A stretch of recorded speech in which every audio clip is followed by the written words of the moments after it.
আজকে কলকাতায় মুখ্যমন্ত্রী ইমাম মুয়াজ্জেমদের যে সভা, সেই সভা থেকে বলেন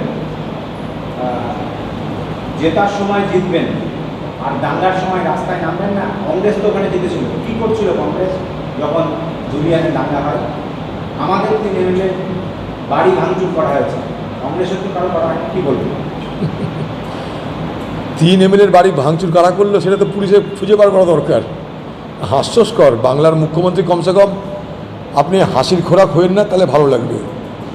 আপনার এমএলএর বাড়িঘর ভাঙছে আর আপনি কলকাতায় ইমাম মুয়াজ্জেমদেরকে তার জন্যে বক্তৃতা শোনাচ্ছেন। প্রশাসন আপনার, পুলিশ আপনার, সরকার আপনার, আপনি বিএসএফকে ডাকছেন। এর থেকে হাস্যস্কর আর কী হতে পারে? কংগ্রেসের এমএলএ ওখানটায় নেই। কংগ্রেসের এমএলএর দরকার পড়ে না এইসব মানুষের পাশে দাঁড়ানোর জন্য। কংগ্রেস হারুক বা জিতুক, কংগ্রেস মানুষের পাশে থাকার চেষ্টা করে। তার যত সম্ভব ক্ষমতা আছে, মানুষের প্রতি ভালোবাসা আছে তা নিয়ে। ওখানকার এমএলএ তার বাড়ি ভাঙচুর করছে আপনার দলের লোকরা। সেটা তো তৃণমূলের মধ্যেকার মারামারি দিদি। ওখানকার পুলিশ সব জানে, ওখানকার পুলিশ সব জানে কোন এমএলএর নেতৃত্বে কোন এমএলএর বাড়িতে হামলা হচ্ছে। কংগ্রেসের সেই হিম্মত, সেই সাহস, কেউ সেই সংগঠন, সেই দুঃসাহস আছে বলে আমার জানা নেই। 1 2 নম্বর, আমরা তো কংগ্রেস যতদিন এই ভারতবর্ষের ক্ষমতা থাকে, কংগ্রেস যতদিন এই রাজ্যের ক্ষমতা থাকে, ততদিন আপনার মতন সাম্প্রদায়িক রাজনীতি করতে হয় না আমাদের। আপনাকে স্মরণ করি দিই, যখন গোধরায় হত্যাকাণ্ড হচ্ছিল তখন আপনি পশ্চিমবঙ্গের একজন মানুষ হয়েও বিজেপি সরকারের মন্ত্রী ছিলেন, ভুলে যাবেন না। আপনি বিজেপি সরকারের মন্ত্রী ছিলেন যখন গোধরায় হত্যাকাণ্ড হচ্ছিল। সেদিন সম্ভব হয়েছিল গোধরায় হত্যাকাণ্ড, কারণ সেখানকার সরকারের মদত ছিল, সরকারের উদাসীনতা ছিল। আজকে যখন পশ্চিমবঙ্গে দাঙ্গা হয়, তখনও সেই দাঙ্গার পিছনে সরকারের মদত থাকে, সরকারের উদাসীনতা থাকে। এটা নিশ্চয়ই আপনি বোঝার চেষ্টা করবেন। আজকে এইভাবে ইমাম মুয়াজ্জেমদেরকে বারবার করে ভোটের অস্ত্র হিসেবে ব্যবহার করবেন না। আপনি মুসলমান সমাজকে অপমান করেন, মুসলমান সমাজকে আপনার ভোটের যন্ত্র হিসেবে ব্যবহার করেন, আপনি মুসলমান সমাজকে পণ্য হিসেবে ব্যবহার করেন। আপনি ইসলামকে সম্মান কখনো দেন বলে আমার জানা নাই। যদি থাকতো তাহলে ঈদের নামাজের কাতারে গিয়ে বক্তৃতা দিতেন না ভোটের। কিছু মনে করেন না আপনি।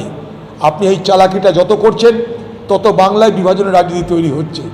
একদিন ইমামদের ভাষণ দিচ্ছেন, তারপর দিন চলে যাচ্ছেন কালী পুজো করতে, শিব পুজো করতে।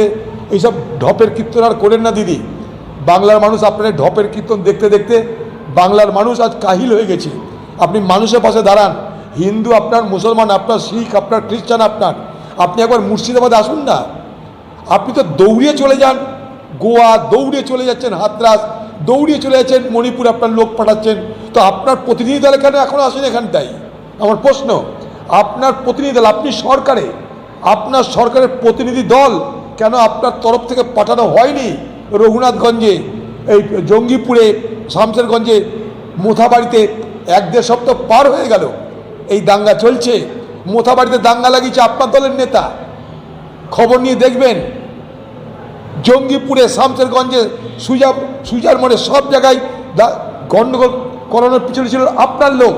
শান্তিপূর্ণভাবে সেখানকার মুসলিম সমাজের মানুষ আন্দোলন করতে চেয়েছিল। আপনার দলের লোকেরা সেখানে ঢুকে হঠাৎ পুলিশকে আক্রমণ করে পুলিশের উপরে হামলা চালায় তারা।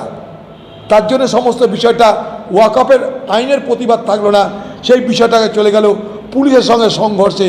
সেই সংঘর্ষ হতে হতে সাম্প্রদায়িক সংঘর্ষ। আপনি করছেন এগুলো, আপনি দায়ী তার জন্যে। আপনি কেন আসছেন না জঙ্গিপুরে? আপনি কেন আসছেন না শামসেরগঞ্জে? সেখানকার মানুষের পাশে কেন দাঁড়াচ্ছেন না আপনি? আপনি কলকাতায় বক্তৃতা দিচ্ছেন কেন?